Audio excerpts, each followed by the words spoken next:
Hi, my name is Ashraf Ismail, Game Director of Assassin's Creed 4 Black Flag, and I'm excited to show you more of our open world locations and activities.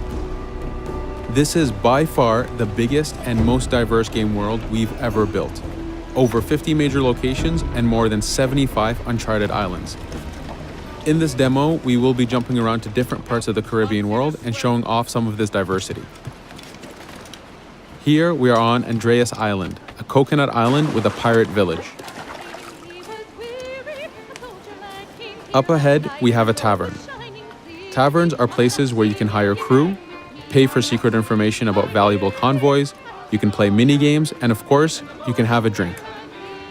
To gain access to all of this, you need to prove yourself with your fists.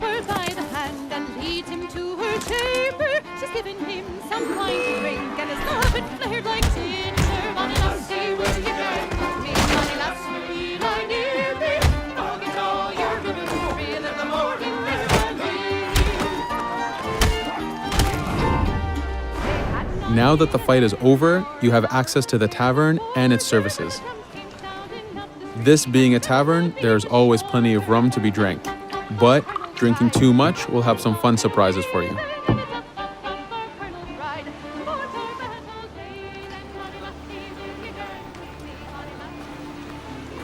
Now let's head to that viewpoint and sync up. Each viewpoint in the game is a small navigation puzzle to reach the top. Synchronizing unfogs the map, showing you nearby collectibles and activities, and it also becomes a fast travel point so that you can quickly get back here. The world is massive. We needed to make it comfortable and easy for you to get to where you want.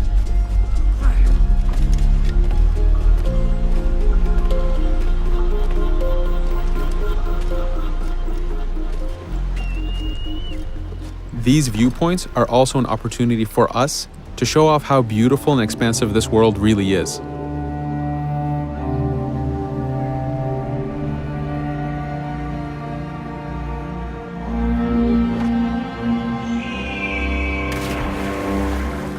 Now we're heading to another important location, underwater shipwrecks.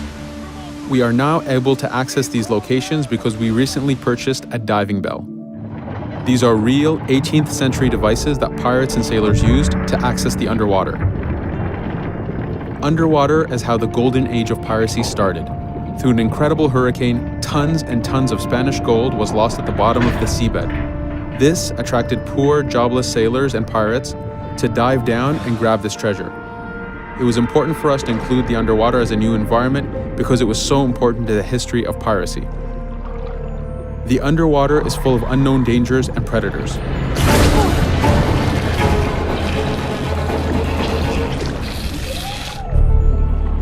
You do have to pay attention and act quick, but the risk is worth the prize as you need a lot of money to get all the upgrades for your ship, the Jackdaw.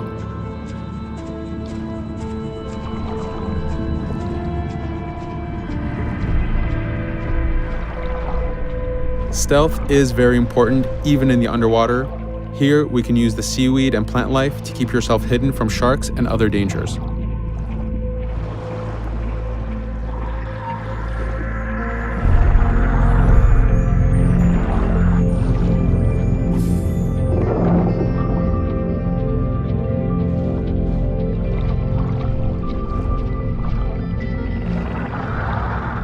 This is an air barrel. It's a one-time air refill, so use them wisely. Of course, you can always go back to the diving bell to refill. We are going to move to a different location now. This is a smuggler cave. This one happened to be accessed from the underwater, but not all of them are. Here, we ran in without looking around, and this got us in a little bit of trouble. But it was only two guys and we took one by surprise, so not too bad. Caves are heavy stealth locations. Stealth is key in this game. We've put a lot of effort in to make it a valuable and exciting gameplay for players. Since we came from the underwater, Edward does not have his weapons or guns. You will have to use your stealth tools to get through this. Here, we will utilize the whistle to take out the brute.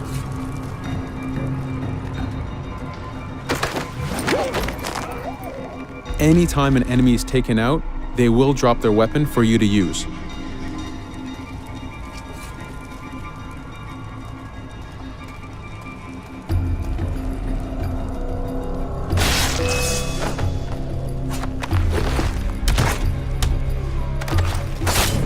Again, we are taking these guys by surprise and using their own weapons against them.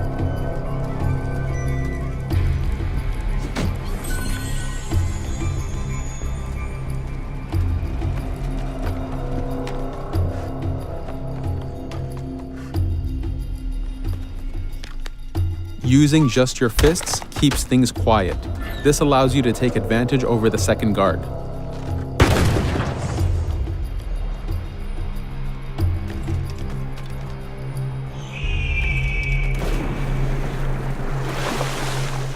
Up to this point, we've been doing a lot of pirating. This has attracted the attention of pirate hunters. This is fed back to you with the clashing swords above the health bar. This is a first level hunter after us. You can push the wanted system to reach level 4, where you have a fleet of intense aggressive hunters after you. The horn you heard indicates that this is a charger type ship. This ship is all about getting close and ramming. Each ship type has a unique sound associated to it, the scariest being the war drums of a man of war. Your first mate, Otowale, is always giving you helpful advice and feedback. The chain shot is a stun weapon. Hitting ships slows them down. Great for stopping a charger's attack.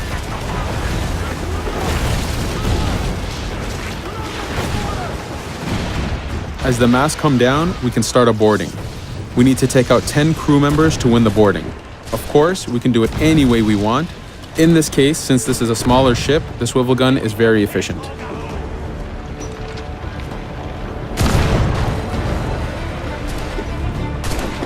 There are many objectives in the boarding system, including destroying powder keg reserves and removing the flag from the top mast. But the most basic objective is to eliminate the crew. Here, you can see Edward utilizing his dual cutlasses and guns, combining them in counters and combo attacks. You do have a max of 4 shots before reloading, so make them count.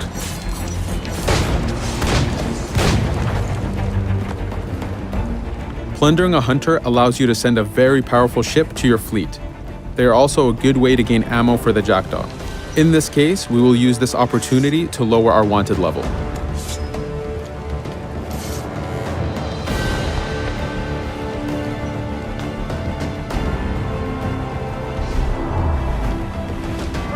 A very important new activity in Black Flag is harpooning.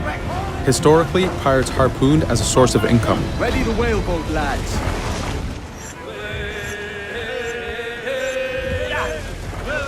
Harpooning is a part of upgrading Edward and his gear. There are many different types of creatures to harpoon, and they are all needed to get every single upgrade.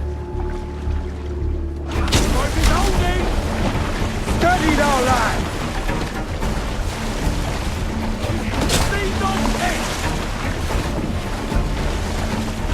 Success! Turn into sea ray!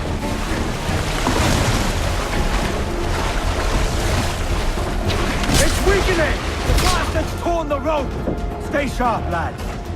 This is one of the smaller harpooning targets. Just imagine taking on a great white shark or a blue whale.